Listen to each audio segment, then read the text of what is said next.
And welcome to North of Ordinary, sponsored by Yukon North of Ordinary magazine. Today we find ourselves at the Fireweed Market, which happens every Thursday here in Whitehorse during spring, summer, and fall. Today we're going to go and speak with vendors all about their popcorn, goat cheese. We'll see what else we can find. Coming up on the show today, we're going to head over and check out mud bogs, some interesting summer camps for kids. We're going to meet with Madi Dixon, Yukon's next singing sensation, meet with the Boreal Gourmet, and the Curious Gardener.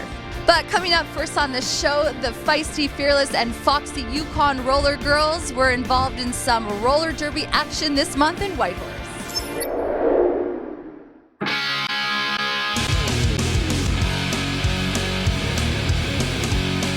Now the Yukon Roller Girls. My name is Arctic Fox, or Ashley, or Foxy, depending on who you are. I'm the current president of the Yukon Roller Girls. We're a nonprofit organization, and we are hoping to become two teams, but right now we're just one team of adult roller derby players, and we also have a fledgling league of junior roller derby players, like girls 12 to 18, and we play roller derby, and we put on events like roller derby bouts. It used to be quite theatrical. Often when you see roller derby on TV, it's, girls punching other girls in the face and that kind of thing. But we're a legitimate sport. And we have referees who are amazing. We have almost as many referees as we do skaters. It takes 7 referees and 15 non-skating officials to put on a bout, which is amazing because you only have 14 girls on each team. So there's as many of them as there are of us. My name's Sarah, but here I'm known as Profanity Jane, and I'm head ref for the Yukon Roller Girls. You've got 4 blockers, what they call the defensive players on each team, and then you have 2 jammers, 1 for each team, and they're the point scorers. So what people are watching for is the girl with the star on her helmet. She is the scorer. So her job is to get through all those people that don't want her to get through, and they're going to be legally knocking her out. And then as many other players as she can lap, she gets a point for them. And what our job is to make sure that when they do knock her out of bounds, they do so legally. It's nothing like hockey. Hockey is super violent.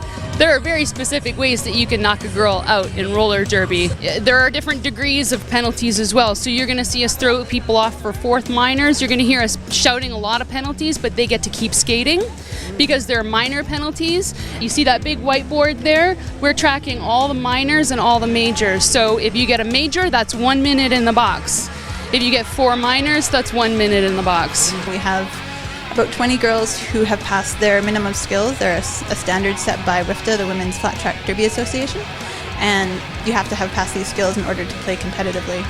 So we have about 20 of them, and we've traveled a little bit. We went to Fairbanks and Juneau this year. We went to Red Deer this year. We hosted a group from Vancouver this year, and now we're hosting a group called the Fantastic 14, who are really excited girls from Alberta and one from Alaska, who have teamed up to come play us. It's really exciting. Some of the girls who've come to play us they're excellent players. They play on all-star teams in big cities like Calgary and Edmonton. I'm not really sure how it's going to go down, but I'm really excited. We are holding a fresh meat intake camp. It's twice a week for the entire month of August, Tuesday, Thursday, where we teach everyone sort of the basic skills. But if at any time somebody wants to become involved, check out our website. We have information about becoming a skater, becoming a volunteer, an official. But basically anyone who wants to be involved, we'll take them with open arms. It's not just a sport for people who are really, really athletic. It's a sport for everyone. I was not athletic as a child, but I love this. It's so fun. And it's inspired me to go on and do other things. I go to the gym now. Who am I? It's great. It's for everyone. I'm here with George at the Mammoth Ivory table. George, what is this in your hand? Mammoth Ivory, they're originally from Dawson City.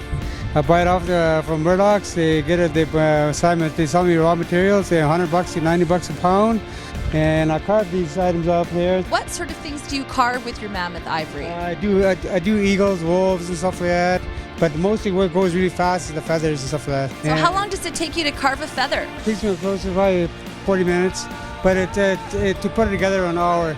Okay, thank you so much, George. Right, no Take problem. care. 13-year-old Madison Dixon is Whitehorse's latest singing sensation. We met with her to learn all about what the future has in store.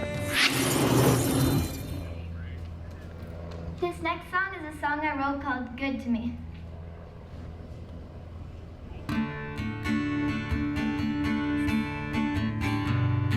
I started guitar when I was 4 years old, and then I pretty much just sang since I was born. Through the eyes of a child, there's still things I want to see. All of my dad's side of family, like every single person plays music. I play classical guitar, acoustic guitar and sing, bass guitar, electric guitar with my band, and drums, and I dance. I'm Rebecca Anderson. I'm Madison Dixon's mom, and I guess for the most part agent. Seems to be more and more lately. She's got one CD out right now with her band Solid Fuel, but she's working on some solo stuff, and she's got a lot of really good original songs that we're trying to get produced and out there. I probably wrote my first song when I was around 11, thereabout. I have about probably 3 finished songs right now, but I have 1,000 non-finished songs.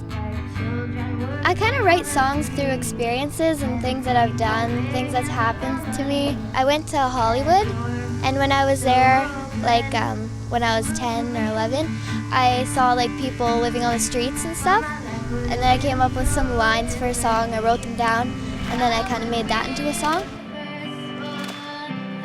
What I like about Maddie's, especially her original stuff, is I really like the emotion that she puts into it. I know I've gotten so many comments from so many different people that don't even know her, and they come up crying, really emotional after she performs. I think that's probably what she puts into it that is so appealing.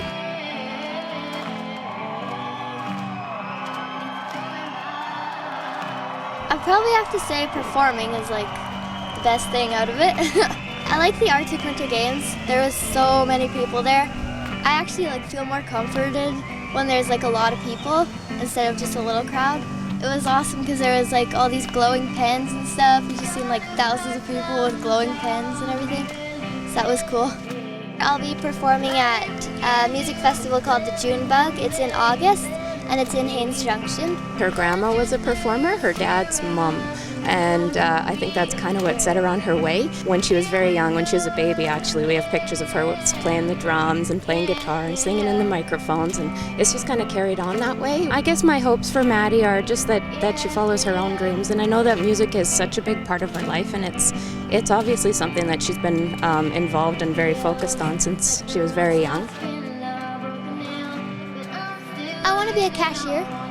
No, just kidding. I want to be a rock star, and if I'm not a rock star, then I'll be a cashier.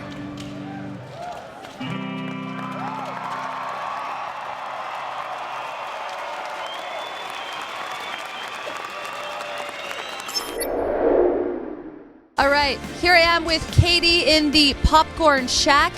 Just so you know, apparently this popcorn is highly addictive. Is that true, Katie? It's true. We advertise on our sign, dangerously addictive. Very honest about our product. Tell me, what makes a great bag of popcorn? Well, here at the market, we do it up fresh, so it comes out nice and warm. We have a display shelf to stock it on, but we can never keep it stocked. Canada Day was not only an event to celebrate Canada's birthday, but also an event to get down and dirty. In fact, Whitehorse's motocross track was turned into a literal swamp of mud for something we call mud bog.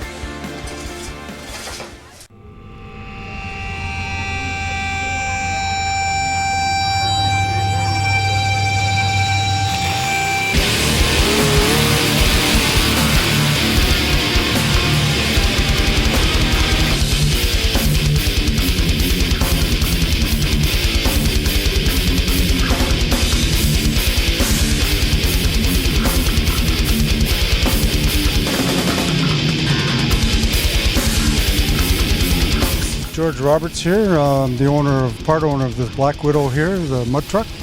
So we're here today at the mud bogs to give it another go and see how we make out. Most of it is a competition of the pit. To build a truck that will go through that kind of stuff and last all day long, that's the biggest challenge. Driver skill is a big part of it. Steering through the pit is not as easy as what it looks. The pit develops ruts and holes and this and that and bumps, and you have to kind of remember those in your mind, steer around those kind of objects, and get the best run out of it you can. By the end of the day, you'll be a mess if all works out right. The truck itself, as far as the horsepower goes, also plays a big part. You need horsepower when you get into the real thick stuff, and then you have to know when to back off and get through the sloppy stuff and without blowing up the motor. Some prefer stick shift, some prefer automatic, and most of the hardcore boys are full automatic. Developing traction is a big thing. You have to figure out how to get that traction to the ground. Right? And once you figure that out and get the best use out of your wheels and tires, you're halfway there. So it's all a game.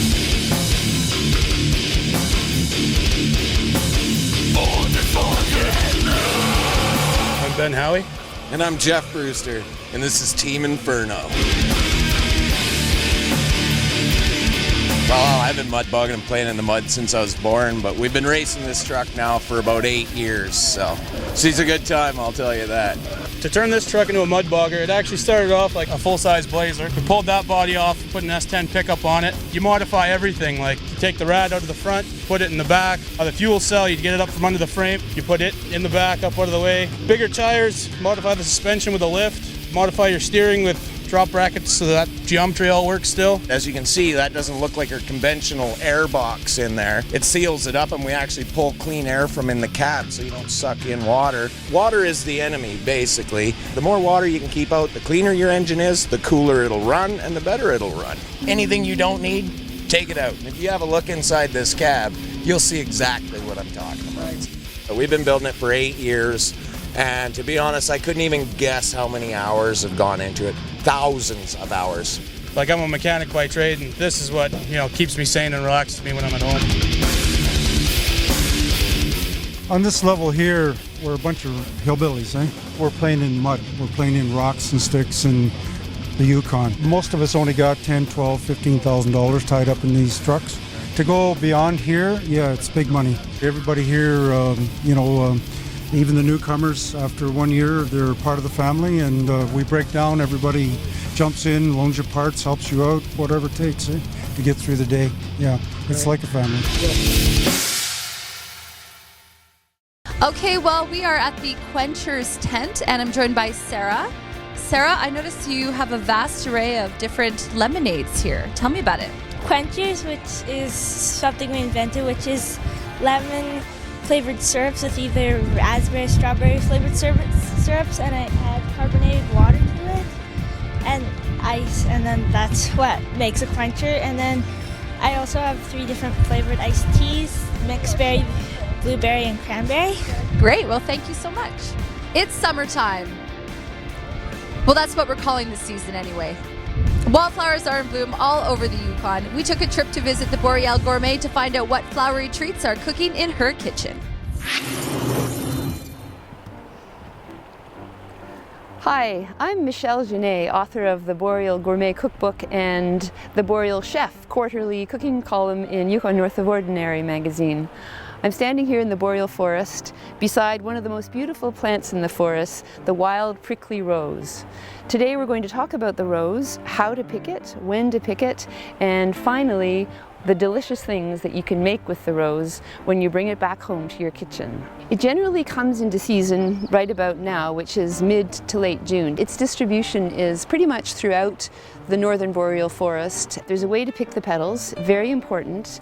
You grasp the whole flower by the stem and bunch your fingers and pull so that you leave the stamen and the pistils behind, which means that number 1, there will be a rose hip in the fall, and number 2, the bees can continue to pollinate.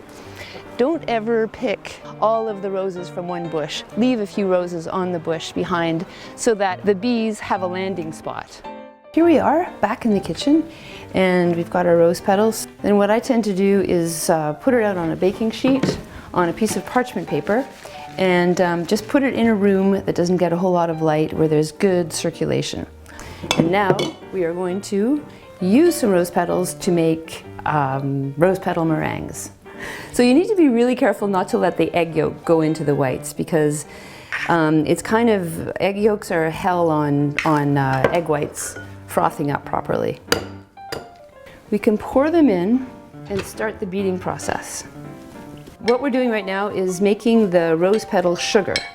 And the rose petal sugar is essentially equal parts rose petals and granulated sugar.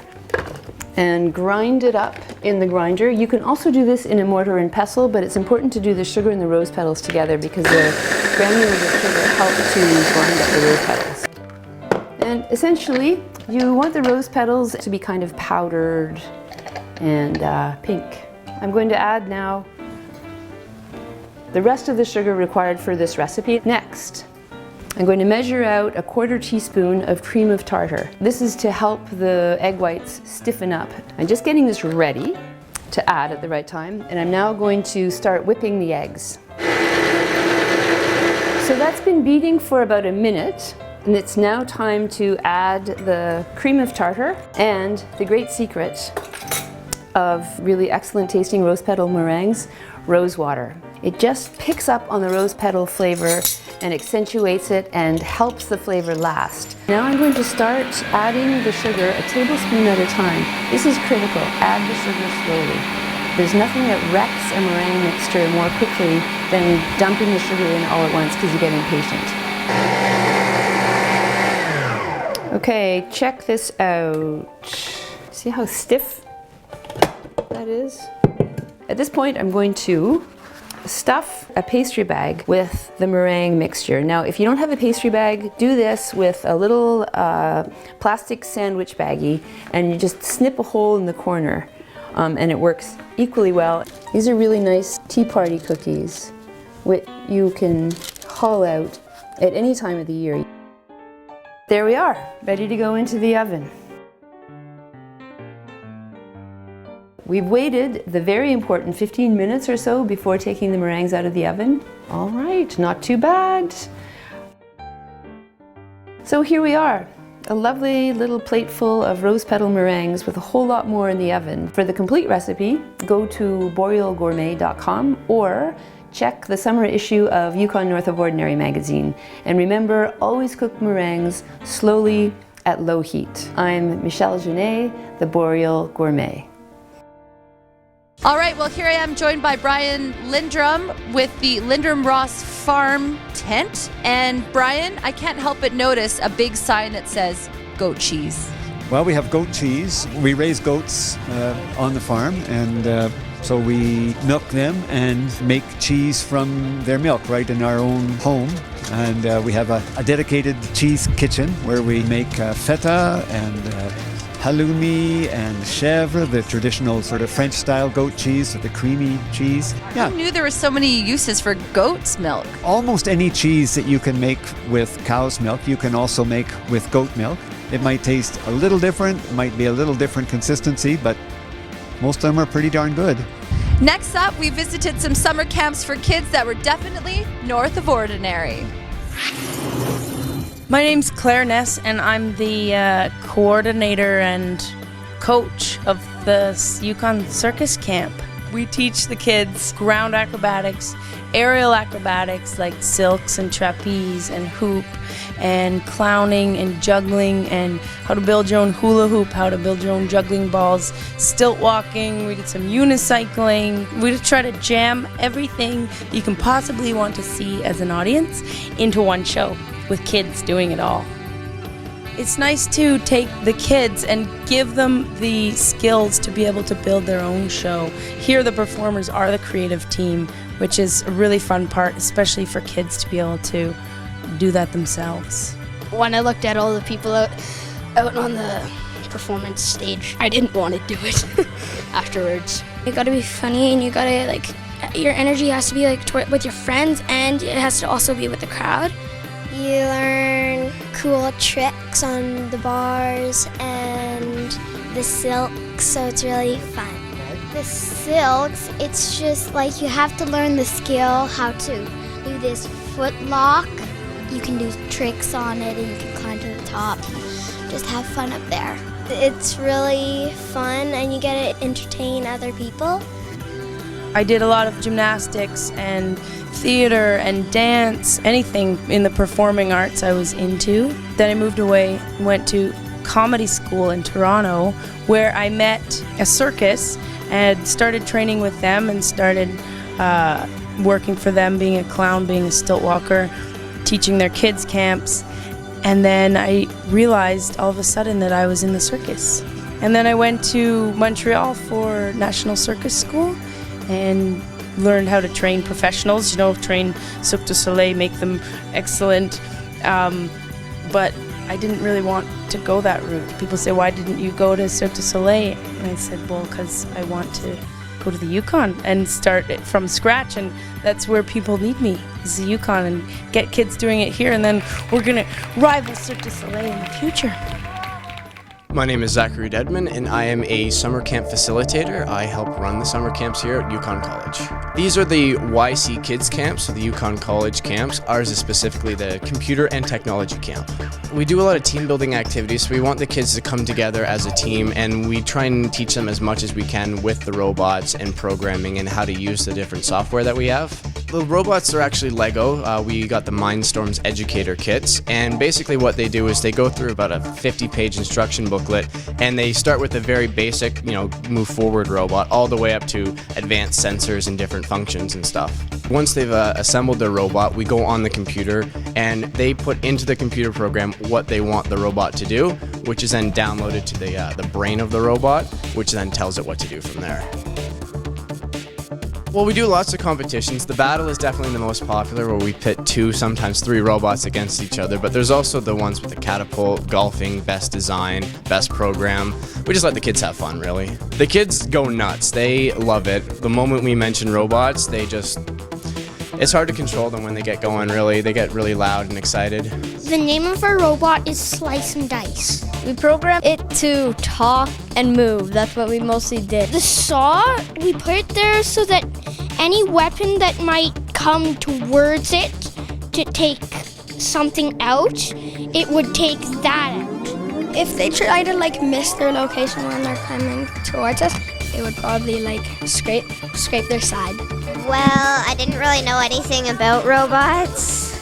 They're really hard because you have to program them, and sometimes you need to redo programs, and it's really, really fun. We programmed it to golf and to laugh.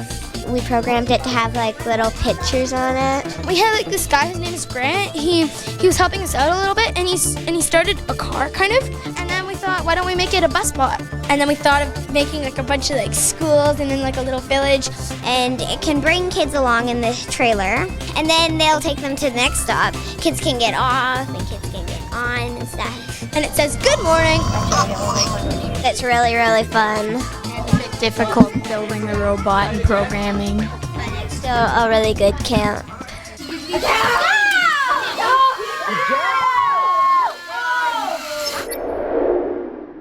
I'm joined by Bart at Elemental Farms. So what is on offer here at Elemental's Farm? We have Swiss chard, very beautiful right now. It's got some nice colors to it. Spinach, we have a lettuce mix. It's about, I think, 6 different types of lettuce.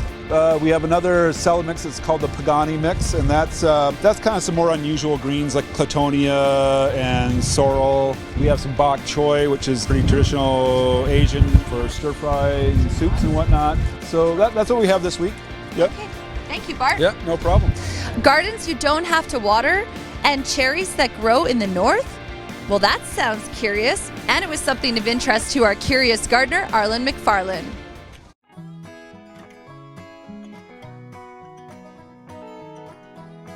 Hello, my name is Arlen McFarlane. I'm your curious gardener, and I'm here this week with Marlon Davis. Hi. And we're going to talk about fruit and a special kind of gardening that you do. Can you describe that to me? It's an edible food forest, which is traditionally part of something called permaculture, which is just gardening made easy, kind of ignoring the weeds as best you can. and getting on with building soil and making it as low maintenance for the gardener as possible. So the fruit that I have in the garden are haskaps, which is also known as honeyberry, saskatoons, which people in Whitehorse would be really familiar with. Also, I do have some varieties of cherry in this garden and hope to introduce some more. We all have really poor soil and we're always trying to, buy soil to add to it. But what makes soil but plants that break down, right? So this is red clover, and you can see it growing everywhere around, quite tall.